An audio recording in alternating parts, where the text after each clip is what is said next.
Go ahead and call out stop for me, please, and as long as you don't pick the 3 of spades, we're going to be okay. Now this is an entirely free choice on when you call out stop. So let's say you called it out there, and that is the 3 of spades. Now to actually know this move, you do need a few prerequisites. The first one is how to dribble, and that looks like this. The second is the swing cut, and the third is how to overhand shuffle. Now the reason I need you to know how to overhand shuffle is because that will help you get a glance at the bottom card. So you're going to overhand shuffle, and as you square it up, you're going to have it lengthened this way. You can take a quick glance there, or you can find another way to take a quick glance at the bottom card. But anyway, those are the 3 things you need, and I'll link tutorials to all of them in the description below. So now once you know how to do this, you're first going to do the swing cut, and you're going to do about 3 or 4, but not because you already know the bottom card, which in this case is the ace of clubs, or whatever card we're going to use. So let's say we use the jack of spades.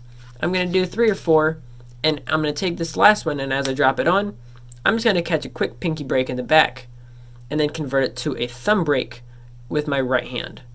So I have it in my pinky break in mechanics grip, and then convert to my thumb break in a biddle grip. So you have all 4 fingers across the front, and my thumb in the back. You're here, and you're going to convert this into the same grip you'd use to normally dribble the cards, which you already know how to do. So now that you know how to do that, you should have a slight break in the back, but in the front you should be clean.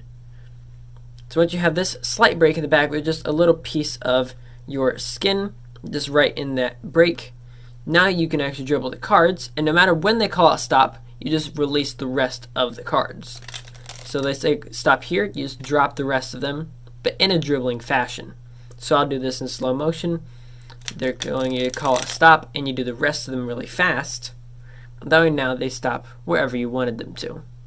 At this point, now that you already know their card, you can just drop it down, or if you want to, there's many other controls that I would like to use from there. But I'm not going to go over the controls today because I have a link to a full playlist of my favorite card controls that I have already taught on the channel in the description as well, so you can become a better magician on the spot. And you can learn these at any point in time.